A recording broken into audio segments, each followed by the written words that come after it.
We are going to continue our series on The Bible Explains, part 263. Today, we're going to continue our mini-series within the big series of The Bible Explains, entitled, Your Next Season is Coming, part 42. Let's commit this verse to the Lord. Manalangin po muna tayo. Our dearest Father in heaven, we are so very thankful for how you have gathered us today. Here in your presence, there is fullness of joy. Thank you for this beautiful day. This is the day that you have made. We will rejoice and be glad in it. Thank you so much for these beautiful people who came here today to worship you in this sanctuary. Thank you so much for the beautiful people who are joining us online. Thank you for the wonderful time of praise and worship. Truly, you inhabit the praises of your people, and there is nothing in the world like this. For even the psalmist testifies, I would rather be a doorkeeper in your house than dwell elsewhere. In your presence, there is so much rejoicing. There is feasting in your word, and the joy of the Lord is our strength, and we are so blessed today. We commit to you this time, this learning time, and it is our prayer that everything that will be said and done today, all by your grace, for your glory, we pray in the name of Jesus, our Lord and Savior, by the power of the Holy Spirit. And everybody would just simply say, Amen. Amen. Palakpakan po natin ng malakas ang Panginoon. Praise God. Today, we are going to talk about John. John, known as John the Beloved. John the Beloved was one of the closest disciples of Jesus, and later became the writer of the Gospel of John, the Epistles of John, and the book of Revelation. John the Beloved. Early in his life, John was known for his fiery emotions. Kilala itong si John na very emotional. Jesus even gave him and his brother James the name Sons of Thunder, mga anak ng kulog. Kaya ang original na Thor ay itong magkapatid na James and John. Sila ang binansagan mismo ng Panginoong Jesus, mga anak ng kulog. Later on, we will find out why they were named as Sons of Thunder. Yet through the years, grace transformed John and his perspective on life. Nagbago itong si John. Pinakitaan po siya ng grasya, at ang grasyang kanyang natanggap, binago ang kanyang buhay, at siya po ay hindi lang nagbago bilang isang tao, nagbago rin po ang kanyang pananaw sa buhay. Ganyan ang ginagawa ng biyaya ng Diyos sa atin. Binago, patuloy tayong binabago sapagkat gumagawa ang biyaya ng Diyos sa ating buhay. Can you say amen? Amen. Having said this, allow me to share with you two things that happen when grace transforms your life's perspective. Let's begin.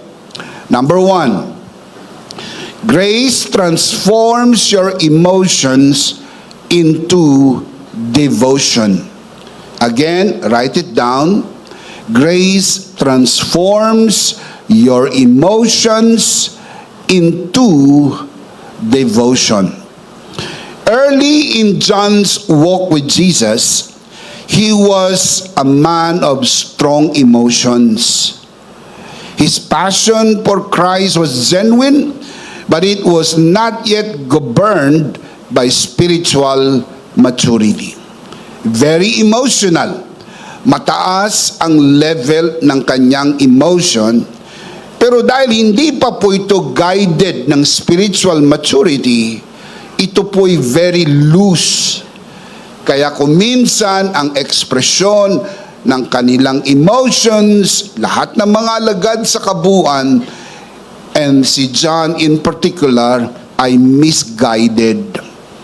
When a Samaritan village rejected Jesus, John and his brother James immediately asked, "Lord, do you want us to call fire from heaven and destroy them?"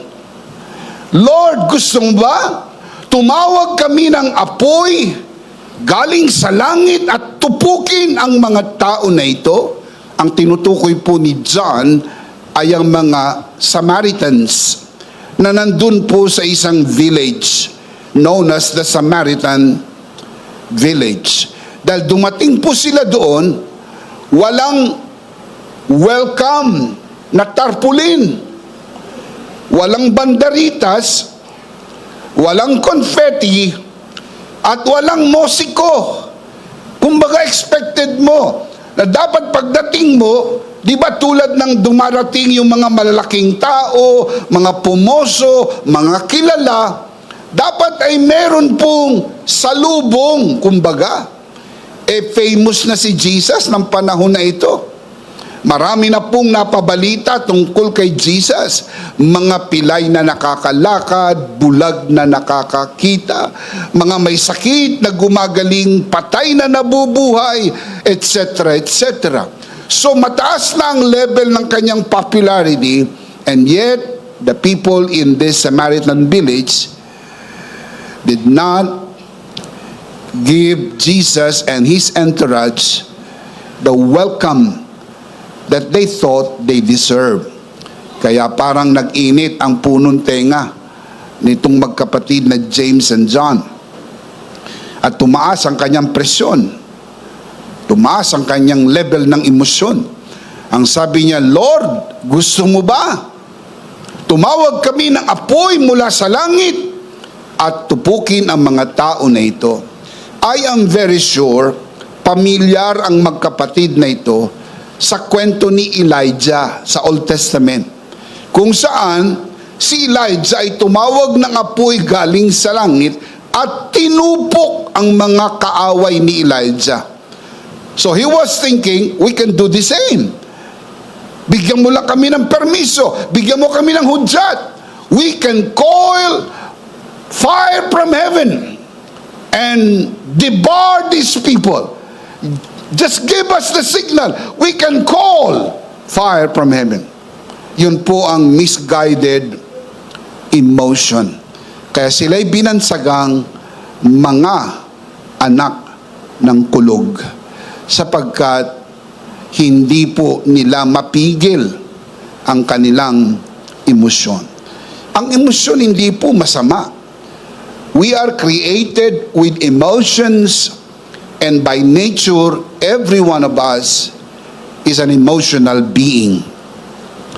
John loved Jesus, yet his response reflected more of his emotions than the compassionate heart of Christ. Yun lang. Ang naipapakita niya yung bugso ng kanyang damdamin, yung sibat ng kanyang emosyon, at hindi ang awa at pagmamahal ni Kristo sa mga tao, lalo na sa mga hindi pa naniniwala. There is an important difference between emotion and devotion. Sound alike, spelled differently, as obvious as it can be, they are different from each other. Emotion is often immediate, intense, and reactive. It rises and falls with circumstances. Yun yung emotion. Very subjective, nakasalalay sa mga pangyayari. Magandang araw, magandang sikat ng araw, maganda ang mga pangyayari, maganda ang trato ng mga tao sa iyo. Pagpasok mo sa opisina, good morning, may bumabati sa iyo. Wala hong di magandang nangyayari, kaya naman kontrolado ang iyong emosyon. Pero sa sandali na merong hindi magandang nangyari, hindi maganda ang trato ng mga tao sa paligid mo, hindi maayos ang pagkaprito ng itlog, basag ang pula, o kaya naman hindi binalik ng tricycle driver yung sukli mo, o mga maliliit o kaya malalaking bagay, o nakatanggap ka ng text o PM na hindi maganda, o kaya pag scroll mo sa Facebook, nakita mo na naman yung kinaiinisan mo na nakangiti pa sa'yo. Kaya parang nasira na agad yung araw mo, kaya parang tumaas ang presyon ng iyong emosyon. That is what emotion is. While devotion, however, is a settled commitment to Christ that remains faithful regardless of feelings or situations. Yun yung devotion. Umulan, kumulog, kumidlat, bumaha, anuman ang mangyari, steady yun. Kasi commitment yun eh. Kaya ang tawag doon devotion. Kaya ang tawag sa iyo devoted. Kaya tawag sa Tagalog mga deboto. Tanong ko po sa inyo, nakakita na ba kayo ng mga deboto sa relihiyon? Blind followers yan. Kahit na mali ang ipinaglalaban, kuminsan hindi nga alam kung anong ipinaglalaban, nandun yan sa rally. Pag tinanong mo, ba't ka ba nandito? Ay, hindi ko alam. Sinama lang ako dahil meron daw bayad. Pero wala po silang kamalay-malay dahil ang gusto lang nila yung devotion sa kanilang politika o kaya ay sa kanilang relihiyon o kaya sa kanilang iniidolo. Tama man o mali, devoted sila. Magandang devotion, lalo na kung lalapat ito sa tamang katuwiran, tamang paniniwala at tamang pananampalataya. Kaya lang kung minsan, pag napunta ito sa maling paniniwala, very devoted, magsalita ka laban kay Jesus, hindi magagalit. Pero magsalita ka laban sa ministro nila, sa pastor nila, doon sa vlogger nila, doon sa kanilang leader, makikita mo galit na sila. Bakit? Kasi ang kanilang devotion ay hindi po kay Kristo, hindi sa salita ng Diyos, kundi doon sa tao, sa samahan, sa grupo, o sa relihiyon. Ang devotion po ay very, very high commitment. Mataas ang uri ng commitment. Emotion asks, how do I feel? Devotion asks, what honors Christ? You see, I am talking and referring to devotion to Christ. Pero very generic ang devotion. You can be devoted to a ideology, principle, personality, politics, religion, so forth and so on. Pero when you talk about devotion to Christ, ang lagi mong tinatanong, what honors Christ? Yun yung devotion. Emotion reacts, devotion remains. Grace does not remove our emotions. Keep that in your mind. Grace matures them into steadfast devotion to Jesus. Hindi po inaalis ng grasya ang emosyon. Dahil hindi mo naman gusto na ikaw ay walang emosyon. Naman, magiging manhid ka. Wala kang pakiramdam. Natutuwa ka na, hindi pa malamang natutuwa ka. Galit ka na, hindi pa alam ng taong galit ka. Ang tawag sa iyo, tuod. Alam niyo yung tuod? Walang pakiramdam. Ay, hindi naman po maganda yon. Kailangan din po ang emosyon. Pero it should be guided. It should be matured in the grace of God. Kaya yun po yung nangyari kay John. Yung kanyang emotion ay nag-mature from emotion into devotion. This is exactly what happened in John's life. The disciple, once known as a son of thunder, eventually became and known as the apostle of love. Ang laki ng pagbabago mula po sa kulog, dumadagundong na kulog, ay naging apostol ng pag-ibig. Yan po'y naganap. Ito po ba'y naganap ng isang magdamag? Hindi po. Hindi po nagmamature ang isang tao ng isang magdamag. Maturity takes time. Kaya kinakailangan po natin ang araw-araw na gawa ng biyaya ng Diyos sa ating buhay para mag-mature ang bawat isa.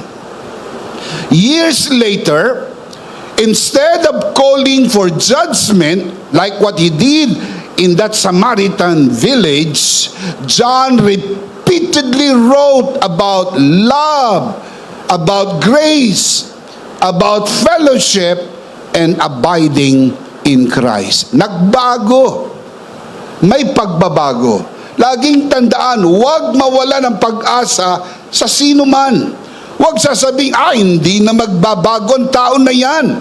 That is unbelief.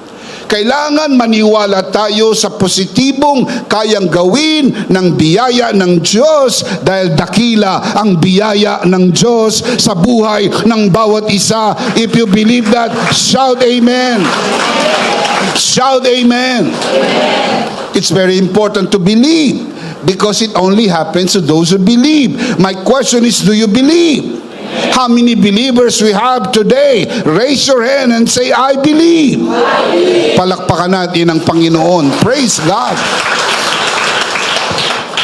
John urged believers, dear friends, let us love one another, for love comes from God. 1 John 4:7. Parang opposite yun nung ipinamalas niya doon sa Samaritan village. Do you remember? Doon sa Samaritan village, tupukin na yan. Husgahan na yan. Tumawag na tayo ng apoy galing sa langit. Tupukin ng mga unbelievers, mga hindi naniniwala. Dapat yan ay lamunin ng lupa. See? Yun ang nagpupuyos na emosyon ni John many years ago. Pero nag-mature yung mama nang sabi niya, dear friends, let us love one another for love comes from God. And even declared the profound truth when he said, God is love. Do you believe that God is love? 1 John 4:8. Everybody say, God is love. God is love. One more time.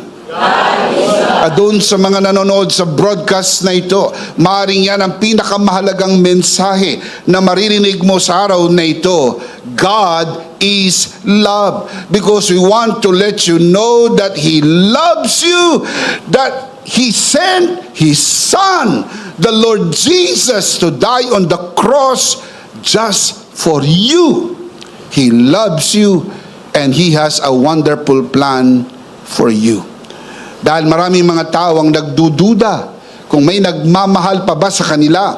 Pag nagkaroon sila ng marital problem, nagkaroon sila ng family problem, nagkaroon sila ng friendship problem, at ramdam nila parang sila'y nag-iisa na lang at wala nang nagmamahal sa kanila. Iniwanan ng asawa, iniwanan ng mga anak, iniwanan ng kaibigan, ang feeling niya, kalaban niya ang mundo at wala na siyang kakampi. Nagkakamali ka. Sapagkat sa araw na ito, gusto naming iparating sa iyo, kakampi mo ang Panginoon, mahal ka ng Panginoon, hindi sa laban sa iyo, mahal ka niya. Shout amen. Palakpakan natin ng malakas ang Panginoon. Praise God. The man once driven by emotional reactions became a man characterized by unwavering devotion to Christ. What a change! Kahanga-hanga ang kayang gawin ng biyaya ng Diyos. Palakpakan natin ang biyaya ng Diyos. Praise God! Praise God! This transformation did not happen overnight. Please underscore that.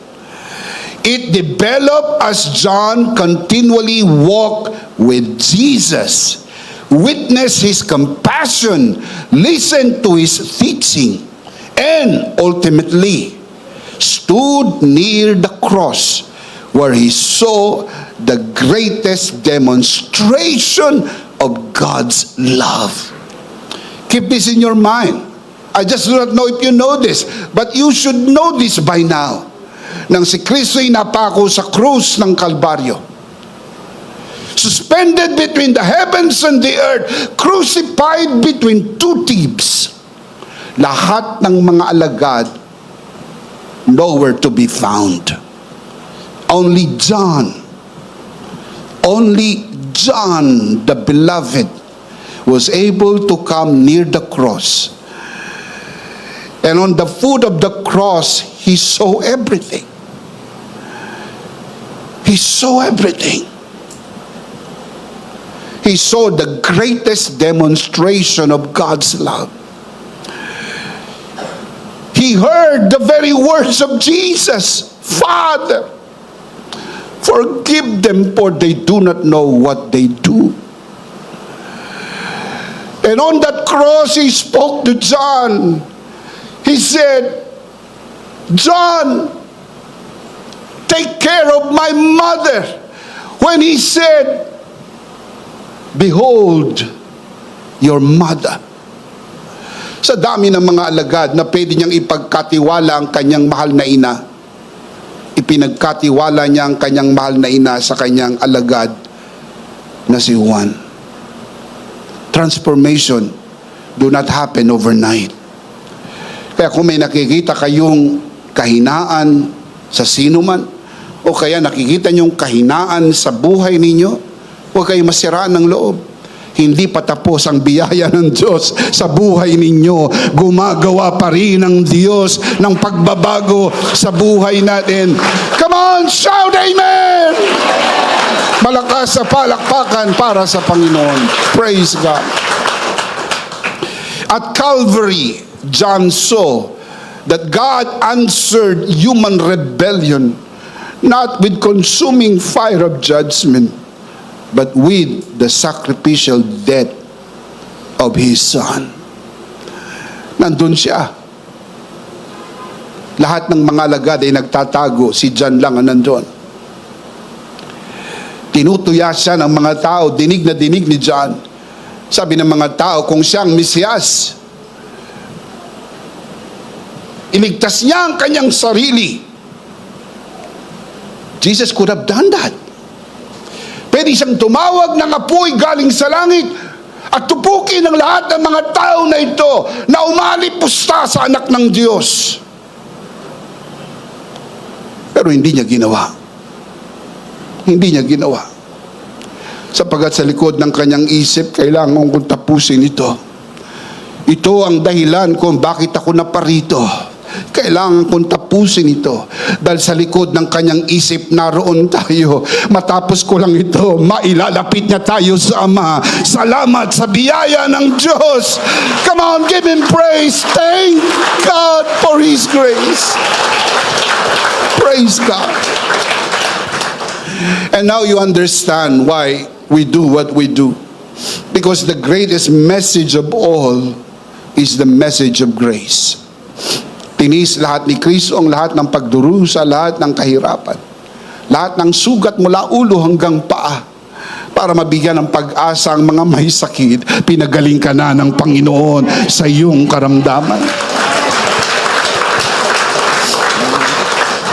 Tiniis si Kristo ang kamatayan upang maipakita niya sa iyo na namatay siya para sa iyo upang hindi ka na mamatay magpakailan-kailan paman at matanggap mo ang buhay na walang hanggan. If this is not love, I don't know what love is.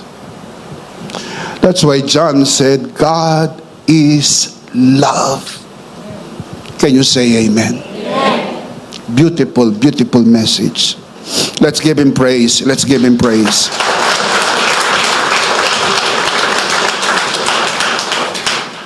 Praise God, praise God. Can you say amen? The finished work of Christ forever reshaped John's understanding of God's heart. Grace transformed his emotions into Christ-centered devotion. Walang hindi kayang baguhin ang biyaya ng Diyos. Kayo po ba'y binago ng biyaya ng Diyos? Itaas ang kamay ng mga binago ng biyaya ng Diyos. Come on, give him praise. Palakpakan po natin ang Panginoon. Praise God. Praise God. God is so good. Can you say amen? Thank you, Jesus. Ang ganitong istorya sa Bible ay hindi po nag-iisang kwento. Meron tong mga katulad na kwento sa ibang pahina ng kasulatan. For example, same thing happened with Peter. Simon Peter moved from self-confident, impulsive to faithfully shepherding God's flock. Ang mga pinili niyang mga alagad ay hindi yung mga perpektong tao. May mga andar, may mga kahinaan. Itong si Peter ay impulsive din. Highly emotional and very impulsive. And yet, pinagkatiwalaan siya ng biyaya ng Diyos at ginawa siyang pastor ng kanyang mga tupa. Pastor ng kanyang kawan. Inordain niya si Peter maging shepherd. Mababasa niyo po sa John chapter 21 verses 15 to 17. Feed my flock. Take care of my sheep. Feed my lambs. You see, kung ikaw ay pinagkatiwalaan ng Panginoon ng gawain, bakit hindi mo kayang pagkatiwalaan ang iyong sarili? Ang pinakamataas na trust, ibinigay sa iyo ng Panginoon. You must learn to trust in what God can do in you and through you. Hindi po kayabangan yon. Ang kayabangan, yung magtiwala ka sa sarili, hiwalay sa biyaya ng Diyos. Pero yung ikaw ay naniniwala sa iyong sarili, dahil naniniwala ang Diyos sa iyo, binigyan ka niya ng kanyang biyaya at naniniwala ka, you can do this, I can do this. I can bring the message of grace to the nation and even to other nations of the world.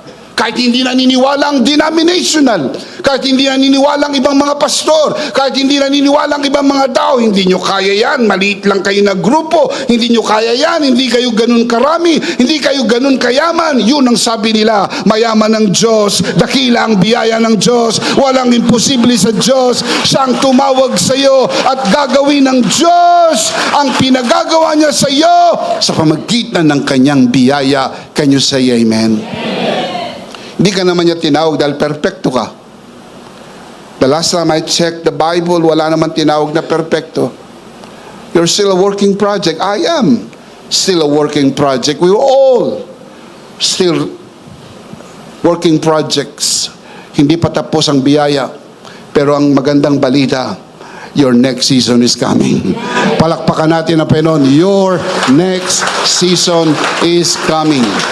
Everybody say, in Christ, my next season is coming. In Christ, my next season is coming. That is exactly true with Simon Peter.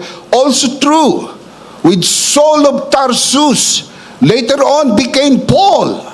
Saul moved from religious fury, becoming Paul, the apostle who boldly proclaimed the gospel of God's grace. Amazing story. Peter, Paul, John, Mga malalaking pangalan na monumento ng grasya ng Panginoon. Maaring hindi ganun kalaki ang mga pangalan po natin idikit sa mga higanting ito. Pero kung anong ginawa ng biyaya ng Diyos sa kanila, ay kayang gawin ng Diyos sa pamagitan ng kanyang biyaya sa buhay natin. If you believe that, say amen. Palakpakan natin ang Panginoon. Praise God. Praise God. In each case, the case of Simon Peter, as well as the case of Saul of Tarsus, who became Paul, grace did more than correct their behavior. Grace transformed their hearts. Hindi lang ho binagong ugali. Binago ang puso. Yun ang mahalaga. Hindi po yun good manners and right conduct. And please don't get me wrong. Mahalaga po ang good manners and right conduct in a given situation. Pero that is only superficial. Maraming mga tao ang magandang asal dahil may mga nakakakita sa kanila. Naintindihan niyo po ba ibig ko sabihin? May mga taong magandang asal dahil nasa camera sila. Maraming mga taong magandang asal dahil sila'y nasa sitwasyon na sila'y nakatira sa isang glass house, sa isang bahay na parang salamin na pinagmamasdan sila palagi. Kaya kalkulado ang bawat galaw, kalkulado ang bawat salita. Pero ano ka pag nag-iisa ka? Ano laman ang iyong isip? Ano laman ang iyong puso? That is the transformation from the heart. And remember, out of the abundance of the heart, the mouth speaks. You begin to show what's in your heart later on. Kaya ang tunay na pagbabago is from the inside out. The Christian life is not about becoming less emotional. It is about allowing our emotions to be governed by the love, wisdom, and character of Christ. That's it. Christian life is not about less emotional. You can be emotional. I am emotional. And I am not ashamed of that. May mga taong nakakilala po sa akin. My family knows me well. Pastora Jo knows me well. I am a very emotional person.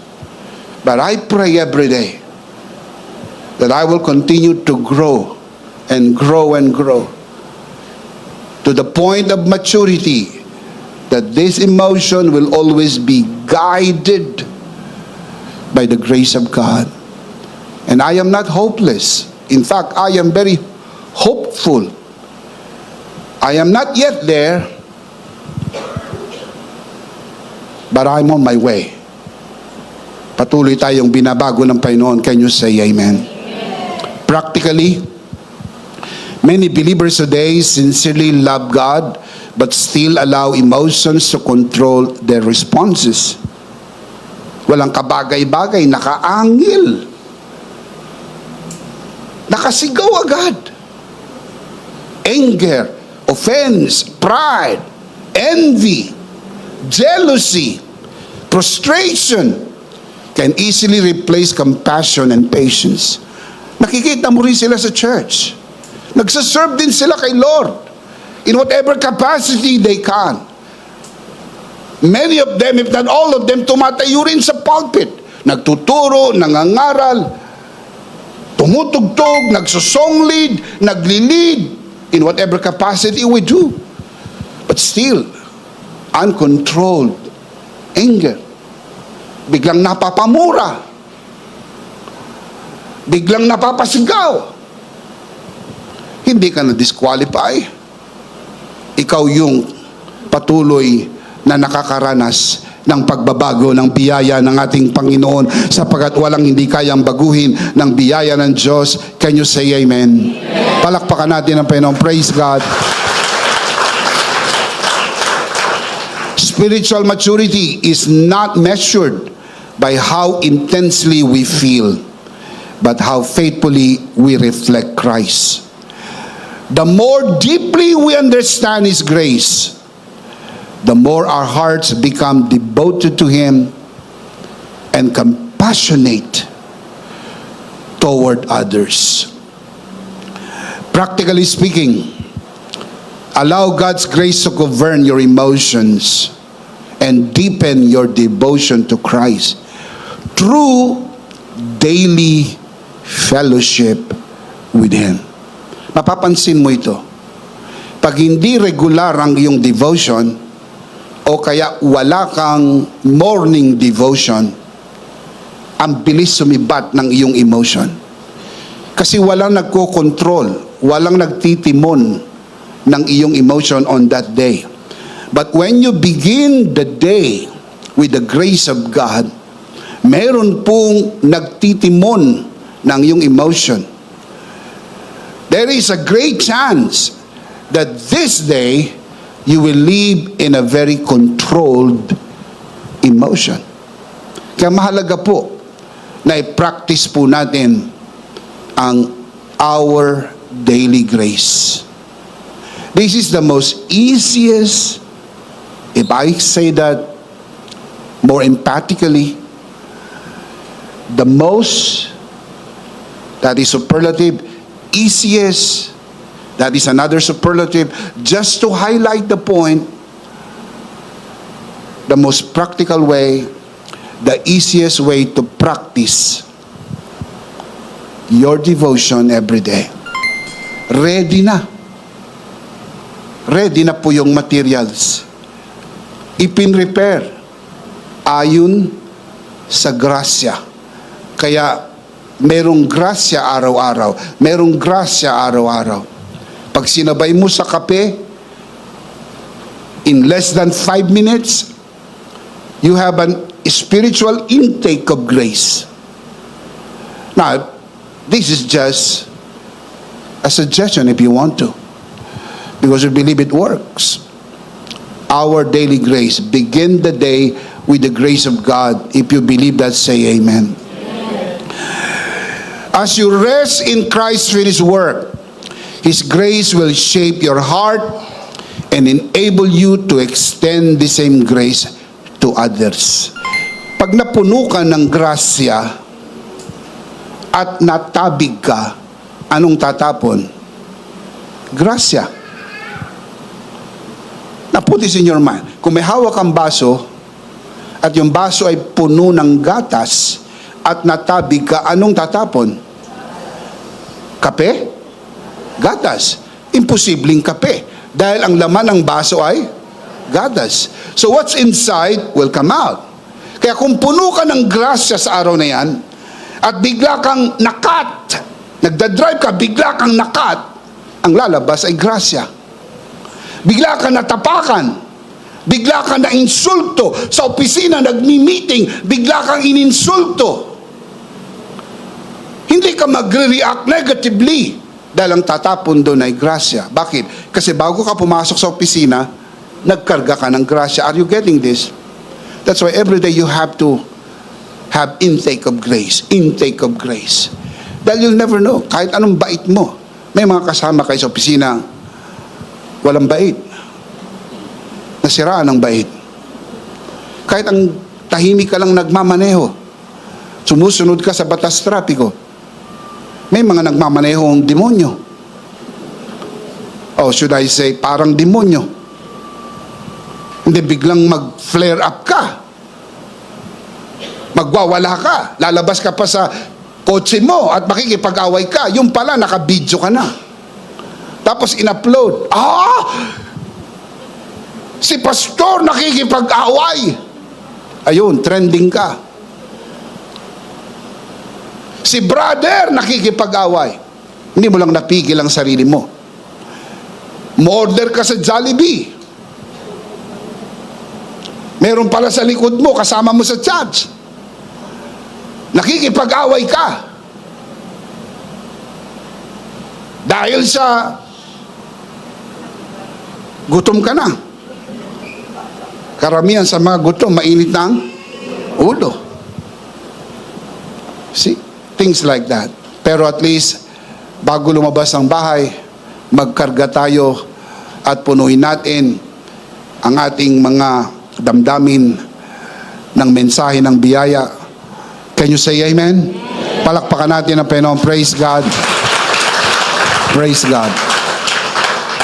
Number 1, grace transforms your emotions into devotion. Number 2, I'm starting to close. Grace transforms your perspective from earthly to eternal. Again, grace transforms your perspective from earthly to eternal. John's life reveals that grace transforms not only our heart but also our perspective. Amazing. Hindi lang yung emotion ang nababago, pati yung perspective mo sa life. Early in his ministry, John viewed life through an earthly lens. But as he walked with Christ, grace lifted his eyes from the temporary to the eternal. Nagbago ang kanyang pananaw. Mula po sa pananaw na panlupa, patungo sa pananaw na walang hanggan. This transformation became most evident during John's exile on the island of Patmos, one of the most beautiful places. I dream and I ask God to bring me there because I want to go there. I want to visualize. I want to feel what it is to be there. In the island of Patmos, it is still available today. In the country of Greece. It's a beautiful place. It's a beautiful place. Itinapon po si John dyan po sa island of Patmos around 95 to 96 AD sa utos ni Emperor Domitian. Doon po siya ikinulong sa island na yan. Naku, parang iisipin mo, game over. Game over. Pero dito sa island na ito, isinulat ang Book of Revelation. Humanly speaking, John's ministry seems over. Isipin mo, itapong ka sa island of Patmos, exiled, isolated. He had every reason to despair. Yet in his darkest season, he received the revelation of Jesus Christ. Revelation chapter 1 verse 1. Strangely, kung minsan kung inakala mo na parang game over, tapos na, pero hanggang hindi pa tapos ang kwento ng buhay mo, meron pa rin kwenta sapagkat hindi pa tapos ang isinusulat na kwento. Can you say amen? While the world saw an imprisoned old man on a lonely island, grace enabled John to see the risen Christ reigning over history and the glorious future awaiting His people. Dito ipinakita ng Panginoon kay John kung anong mangyayari sa future. Kailan to nangyari? When John was exiled on the island of Patmos during the darkest season of his life. Huwag niyo pong mamaliitin ang mga dark season ng life natin sapagkat ilagay palagi sa isip, the darker the night, the brighter the stars. Kailan niyo po nakikita ang ganda ng bituin? Kapag mas madilim ang gabi, di po ba? Kaya kung ikaw ay dumaadaan sa mga madilim na bahagi ng iyong buhay, yan po yung pinakamagandang pagkakataon para ipakita ng Panginoon sa iyo ang kinang at magandang kinang ng biyaya ng Diyos sa iyong buhay. Shout amen. Come on, give Him praise. Give Him praise. Hindi ba't kailan mo naranasan ang mahimalang pagpapagaling ng Panginoon nung dinapuan ka ng matinding karamdaman? Dati kwento lang sa iyo na nagpapagaling ang Panginoon. Dati testimony lang narinig mo sa kakilala mo. Pero ngayon, meron ka ng sariling patotoo. Nung may sakit ako, pinagaling ako ng Panginoon. Siya ang aking dakilang manggagamot. Dati natutuwa ka lang makinig sa patotoo ng isang kapatid na sila'y hikahos na ikahos. Di nila alam kung saan kukunin ang kanilang mga provision. And yet God provided. At tuwan-tuwa ka, pumapalakpak ka, nakikirejoice ka sa kapatid na nagkaroon ng provision. But ngayon, hindi ka na po nakikigalak lang sa patotoo ng iba. Ikaw ngayon ay may sarili ng patotoo. Nung nangangailangan ka, hindi ka pinabayaan ng Panginoon. Pinrovide niya ang lahat ng iyong pangailangan. Shout amen! Give Him praise, give Him praise, give Him praise. Hallelujah! Kailan natanggap ni John ang revelation? At naisulat ang book of Revelation during the darkest season of his life. This reveals a beautiful truth about grace. Listen up. You can see this on your screen, and here's the beautiful truth. Our circumstances do not determine our perspective. Christ does. Huwag niyong hayaan ng mga pangyayari sa buhay natin ang magdikta ng pananaw natin sa buhay. May mga bahagi sa buhay natin sadyang dadaan lang at hindi paparada. Ang isa sa mga paborito kong linya sa Biblia, and it came to pass. Beautiful. They never came to stay. Kahit anong haba ng gabi, dumarating ang magandang umaga. Kahit anong lakas ng bagyo, tumitigil at dumarating ang magandang umaga. Kahit gaano katagal ang pagtangis at pag-iyak, ang galak ay dumarating sa umaga. Palakpakan ng Panginoon. Praise God. The Bible says, weeping may last through the night, but joy comes when? In the morning. The Bible says, God makes everything beautiful. And tell me when? In its time. That is why in this series, we are emphasizing that where you are right now is not your final season. There will be another season. And it's going to be a season better where you are right now. Because in Christ, my next season is coming. Sabihin natin sabay-sabay, in Christ, my next season is coming. One more time.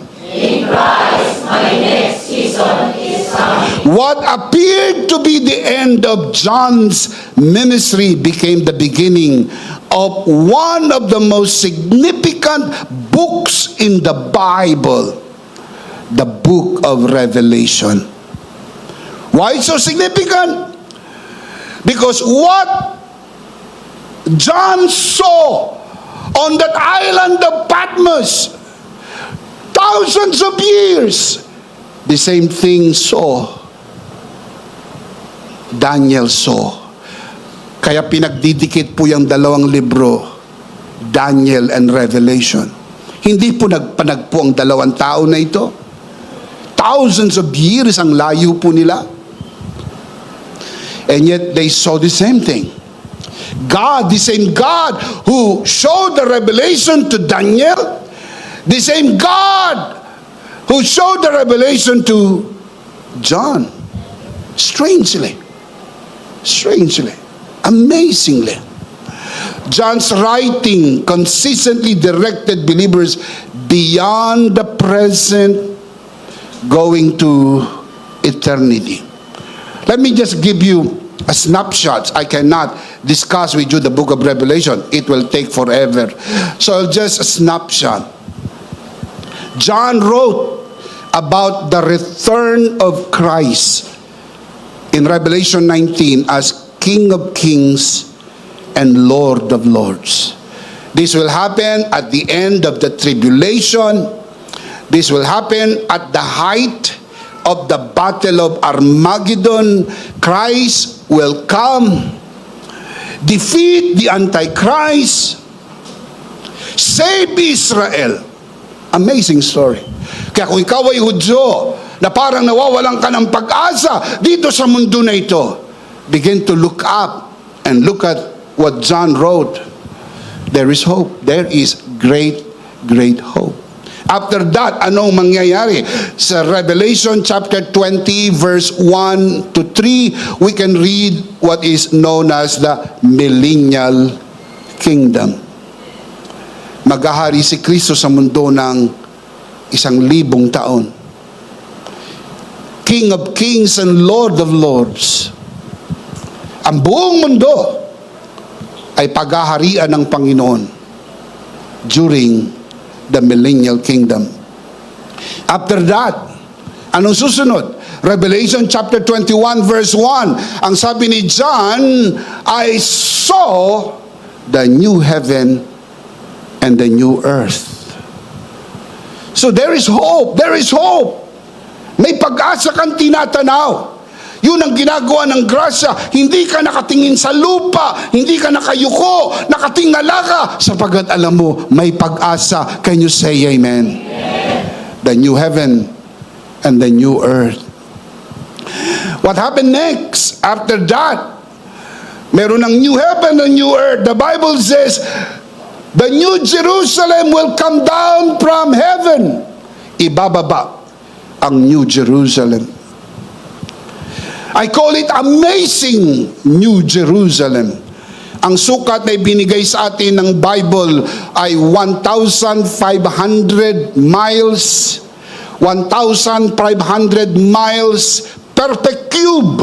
Ang haba, 1,500 miles. Ang lapad, 1,500 miles. Ang taas ng city, 1,500 miles.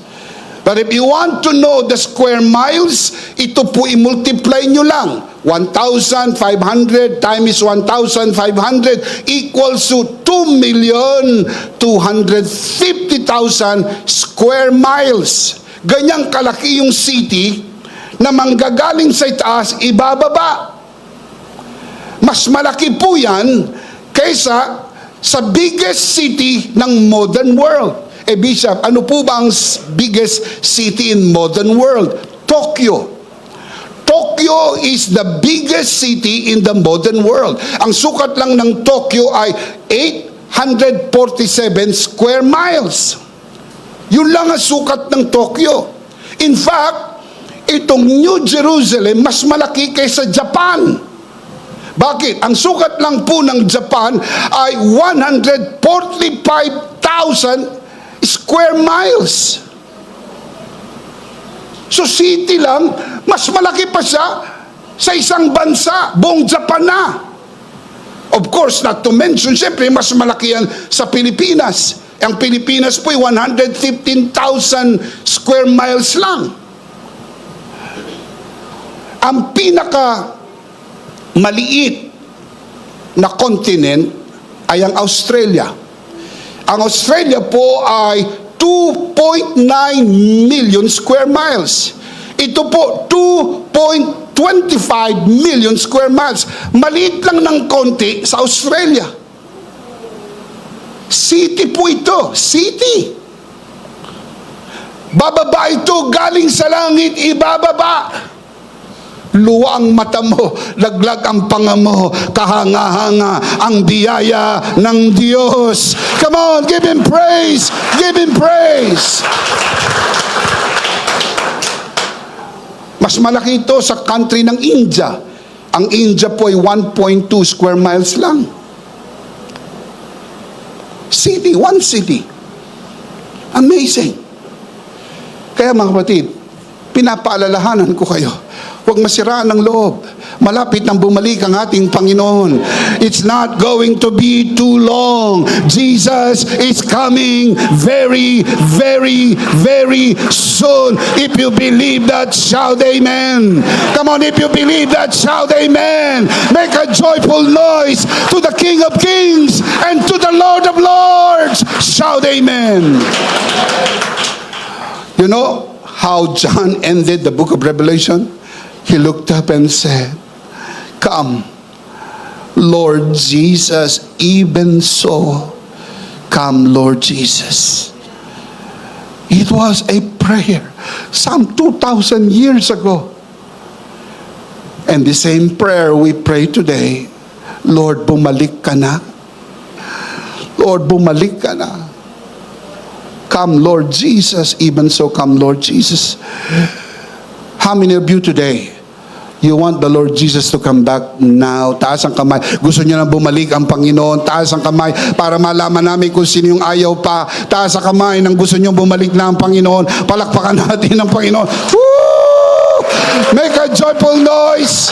Clap your hands. Palakpakan, may kasamang hiyawan. Praise God. Are you happy? Are you excited? We should. We should. Pag di ka na-excited, something's wrong with your brain. This is the most exciting part ng Christian faith. Anong sabi po ni Paul? Kung kay Kristo lang kayo umaasa sa buhay lang na ito. Ulitin ko, kung sa buhay lang na ito umaasa kay Kristo, kayo ang pinaka-aba, kawawang tao sa lahat. Mga kapatid, meron po akong balita sa inyo. Hindi lang po sa buhay na ito tayo umaasa kay Kristo. Umaasa tayo sa Kanya tinapos na gawa hanggang sa kabilang buhay, hanggang sa walang hanggang buhay, sa piling ng Diyos magpakailan-kailan paman. Shout amen. Amazing. Shout amen. And then mababasa niyo po sa book of Revelation chapter 21 verse 11 to 17 or up to 27. You can read the beautiful heaven. The beauty of heaven. Alam niyo ang description ng Bible sa heaven? Ang pintuan perlas, ang kalsada ginto, ang pader jasper. Beautiful. At ang bahay po doon ay mansion. Walang apartment. Walang condominium. Tigi-tigisa tayo ng mansion. Are you excited? Come on, are you excited? Jesus said, "Let not your heart be troubled. Believe in God. Believe also in me. In my Father's house are many mansions. I will go and prepare a place for you. After that, I will come again and receive you unto myself. For where I am, there you may be also." Are you wondering who wrote that? John. John 14, 1 to 3. John. Nagbago ang kanyang pananaw mula sa panlupa naging pangwalang hanggan. Baguhin mo ang iyong pananaw. Huwag mo masyadong titigan ang sweldo. Dahil pag doon ka masyado nakatingin, tumataas ang iyong presyon. Paano kakasya to? Paano kakasya to? Paano kakasya ito? Well, ganun din ang sinabi ng mga alagad. Nung makita nila 5 tinapay at 2 isda, what are these among so many? Pero nagbago lahat nang inilagay ang 5 tinapay at 2 isda sa kamay ng Panginoon, pinarami niya. Pag hindi mo alam kung paano pagkasyahin, ilagay mo sa kamay ng Panginoon. Ito'y kanyang pagyayabungin, ito'y kanyang pararamihin, at ito'y kanyang pasosobrahan. Shout amen! Of course, it only happens to those who believe. My question is, do you believe? Taas sa kamay ng naniniwala. Palakpakan natin ang Panginoon. Praise God. Grace had transformed John's perspective so completely that temporary suffering was now viewed in the light of eternal glory. Now, naiintindihan nyo kung paano siya nakasurvive sa island of Patmos. Kasi nagbago ang kanyang pananaw mula sa panlupa patungo sa walang hanggan. Pag ang pananaw mo'y panlupa, hindi ka tatagal. Mag-aamoy lupa ka. Sapagkat mawawalan ka ng pag-asa. Pero pag ang pananaw mo'y makalangit at walang hanggan, lagi kang masigla. Sapagkat di mo alam, baka itong araw na ito, babalik na ang Panginoon. Kung hindi ngayon, baka bukas. Kung hindi bukas, baka next week. Kung di next week, baka next month. Kung di next month, baka next year. Isang bagay ang alam ko, hindi ako titigil umasa. Hindi ako titigil maniwala. Isang araw, kukunin tayo ng Panginoon at mapapasa Kanya na magpakailan-kailan pa man. Give Him praise! Give Him praise! Praise God. Itong pattern po na ito hindi bago. Ganon din ang naging damdamin ni Abraham. The Bible says Abraham looked forward to the city which foundations, whose architect and builder is God. Hebrews chapter 11 verse 10. What is that? That is heavenward. Pag nakatingin ka sa lupa, masiraan ka ng loob. Pero pag tumingin ka sa itaas, lalakas ang iyong loob. Kaya kung nais mo ma-encourage, kung nahihinaan ang iyong loob, nadi-discourage ka, look up. What did Jesus say? Look up, for your redemption draws nigh. Tingin sa taas, tingin sa taas, tingin sa taas. Baka itong araw na ito na, kukunin na tayo ng Panginoon at mapapasa Panginoon magpakailan-kailan pa man. Say amen. Amen. Palakpakan natin ang Panginoon. Praise God. 2 Corinthians 4:18, Paul writes, so we fix our eyes not on what is seen, but on what is unseen. For what is seen is what? Temporary. But what is unseen is what? Eternal. It's a contrast between temporary versus eternal. Likewise, John learned to interpret every earthly circumstance through the lens of eternity. Yun ang naging secret ni John. This eternal perspective is only possible. Tell me why? Because of the finished work of Christ. Through His death and resurrection, Jesus conquered sin, death, and the grave. Our future is no longer uncertain, but eternally secure in Him. Do you believe that? Because of Christ, everything revolves around Christ. Because Christ has already won the ultimate victory, believers can face present difficulties with confidence, knowing that today's trials are what? Only temporary. But God's promises are what? Eternal. It's a contrast between temporary versus eternal. Practically, listen up, practically, many believers become overwhelmed because they focus only on present circumstance. That will happen if you focus on earthly circumstance, you will be overwhelmed. Yet grace lifts our eyes from today's struggles to God's eternal promises. If you believe that, say amen. Amen. The more we fix our eyes on Christ, that is what we should do. Focus our eyes on Christ and His finished work. The more we do that, the more we are anchored in eternal hope instead of present circumstances. Lahat ng nakikita pansamantala, lahat ng hindi nakikita ay pangwalang hanggan. Tumingin tayo sa hindi kayang makita ng mata dahil doon tayo patungo sa walang hanggan. Palakpakan natin ang Panginoon. Praise God. Let's see them again. Two things when grace transforms your life perspective. Basahin natin malakas, sabay-sabay. Ready? Number 1. Grace transforms your emotions into devotion. Number 2. Grace transforms your perspective from earthly to eternal. Now, let me give you very quick the life application. Grow in grace to see transformation. Kung gusto mo makita ng pagbabago, kailangan mo lumago sa biyaya. Hindi ka magbabago para makatanggap ng biyaya. Ikaw po'y nakatanggap ng biyaya at ang biyayang iyong natanggap, ito ang magbabago sa iyo. Can you say amen? Like John, commit yourself to growing in grace. Spiritual transformation comes not through human effort, but through abiding in Christ and resting in His finished work. The more you grow in grace, the more Christ's love and character are reflected in your life.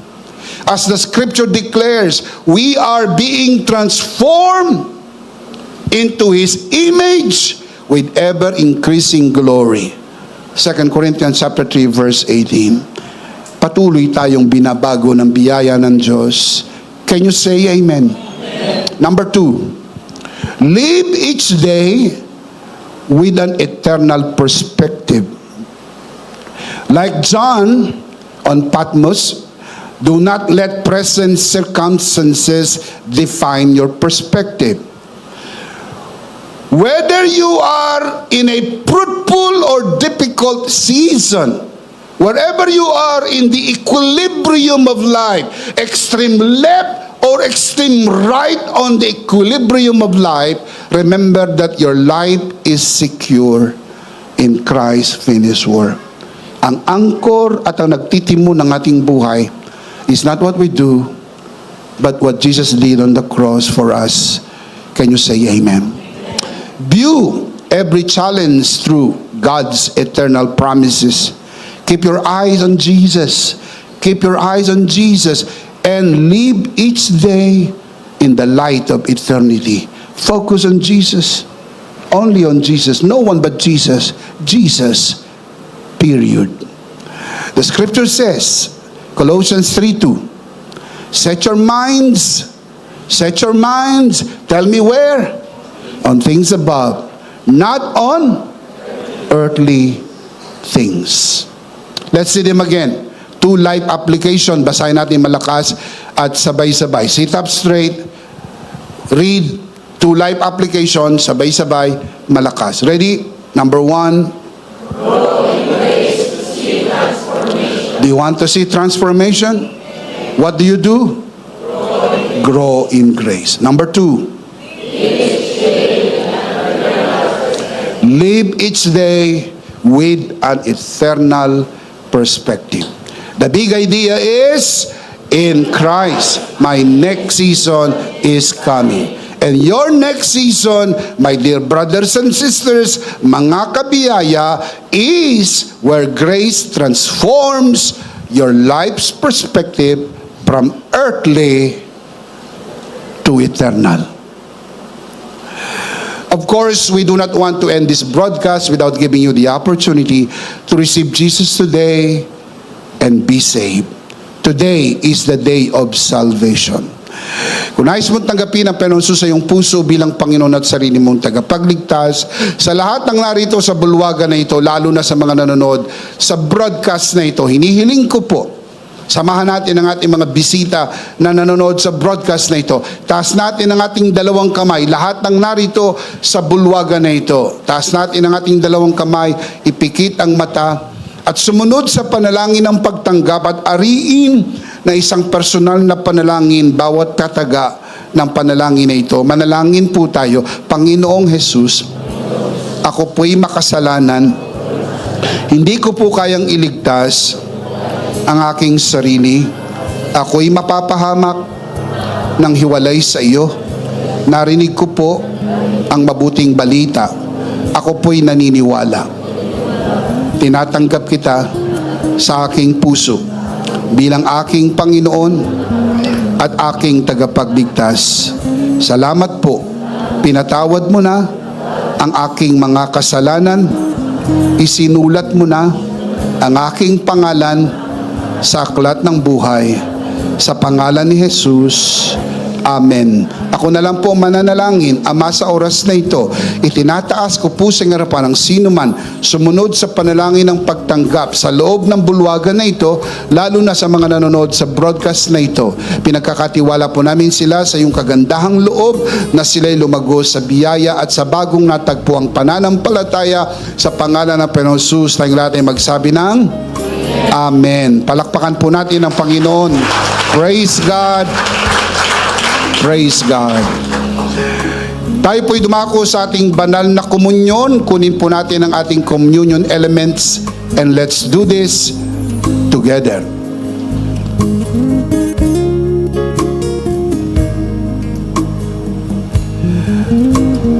Alright, let's do this together, mga kabiyaya. Hawak-hawak po natin ang pinakamakapangyarihang simbolo ng tinapos na gawa ni Kristo sa krus ng Kalbaryo. Ito ang aral na tinanggap ko sa Panginoon at ngayon naman ay binibigay ko sa inyo. Nang gabing siya pagkanuloy dumampot siya ng tinapay, kanyang pinagpirapiraso at kanyang sinabi, ito ang aking katawan na pinagpirapiraso dahil sa inyo. Gawin niyo to bilang pag-alaala sa akin. Sabay-sabay po natin gawin.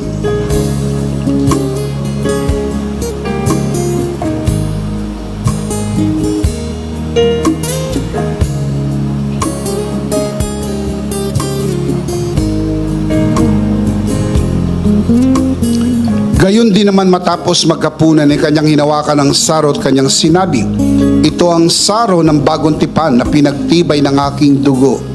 Gawin niyo to bilang pag-alaala sa akin. Sabay-sabay po natin gawin.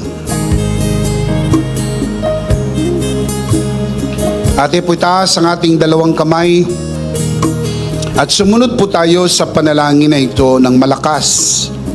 Aming Ama, maraming salamat po sa aming Panginoong Hesukristo.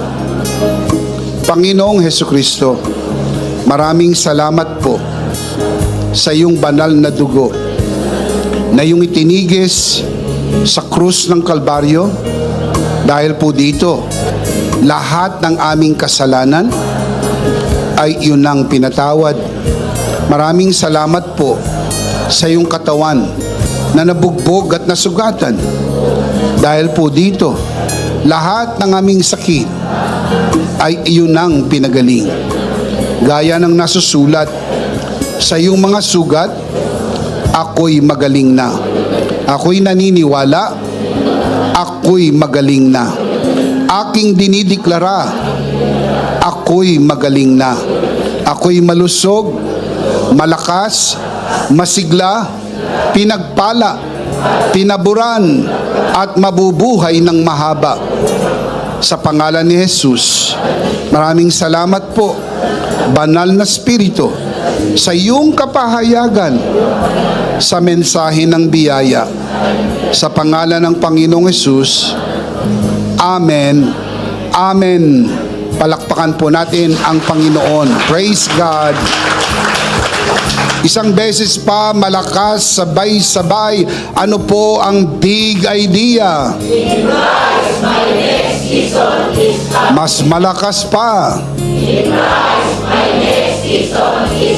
Your next season is where grace transforms your life's perspective from earthly to eternal. If you believe that, say amen. Last of all, let me speak to your heart, you who are watching this broadcast. If this broadcast has blessed you, and if not asking too much, I would like you to bless this ministry with your love offering, so that together we can reach the world with the message of full grace. And from the bottom of our hearts here at EMI, we would like to say, thank you. Thank you so very much for giving to the Lord. We'll see you next Sunday, prayerfully on site, but definitely we'll see you again online. Ako po si Bishop Emmy, kasama po si Pastor Joe at ang kabuuan ng The Lord's Community and EMI Broadcast. Maraming salamat po. Stay a bit for more announcements. Stay blessed and stay connected. Always remember, in Christ, you are forever. Charito!